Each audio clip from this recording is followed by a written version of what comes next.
Hello and welcome back to Like Maria. Today I'm going to talk to you about Cockney rhyming slang. So this video would be really useful for any adult learners of English that are trying to understand the culture a little bit more. And if you're an English language A-level student, I suggest you keep watching because I will fit it in to how you might talk about Cockney rhyming slang as part of an investigation into different ideas about language. So if you like this video, please push the like button to show that you like Maria, and we'll get started. So, Cockney rhyming slang is a dialect really from the East End of London. And I'm talking about this because I come from quite near the East End. In fact, I was born in the East End, but then grew up just outside it. And when I was younger, my brother and I used to talk and learn quite a lot of Cockney rhyming slang for fun, really.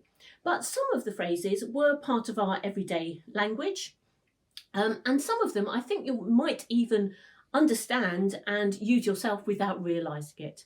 So, for example, have you ever heard anyone saying, "Oh, use your loaf," or "I'll just take a butcher's"? Those two phrases are actually bits of Cockney rhyming slang.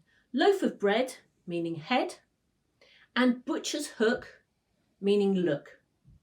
So there's two examples where it's kind of really integrated into our language. I'm just going to give you three more examples today because I want to keep this video nice and short. One is telling porkies. Pork pie lie. So you might have heard someone say, "Don't tell me any porkies," or "Don't be telling me porkies." And that means don't lie to me. So that's a quite common one. The other couple that I've got for you are to do with eating. That's quite a common subject for Cockney rhyming slang. So someone might say to you, "Would you like a cup of Rosie?" And that means a cup of tea. Rosie Lee, tea. And the other thing, you might be invited to go for a ruby. And going for a ruby means, would you like to go for a Ruby Murray? Going for a curry.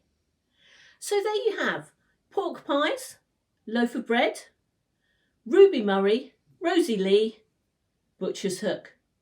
Butcher's hook is one quite close to my heart because, of course, my name is Maria Butcher. So I've always used that one quite a bit. Now, if you're an English language student, it's quite good example here of a tribal language, a tribal dialect that has grown up. Why does this dialect grow up in a particular area? Well, it's so that people can connect with people and form their own identity as a group, and to some extent to exclude other groups. So the Cockney area of London, the East End of London, has long been distinct for its pronunciation, and we have this dialect, this usage of vocabulary, of lexical choices that are a little bit hidden from common culture, and that especially a linguistic marker of Cockney culture. And they're a little bit difficult for outsiders to understand. Now, of course, we've got all sorts of dictionaries and on the internet, all sorts of places you can go to find out about Cockney rhyming slang, and I would encourage you to do that. There are some quite surprising ones, as I've illustrated today, of ones that you probably use a lot, but there are also some ones which are quite derivative and are kind of a bit like a Russian doll. You start off with one and then you escalate into lots of other connections. So go away and have some fun with this. And do be aware, if you're watching perhaps that TV programme EastEnders, or you're visiting that area of London, that you might come across and pick up on some of these in everyday speech. So I hope you've got to know a little bit more about Cockney rhyming slang, just like Maria.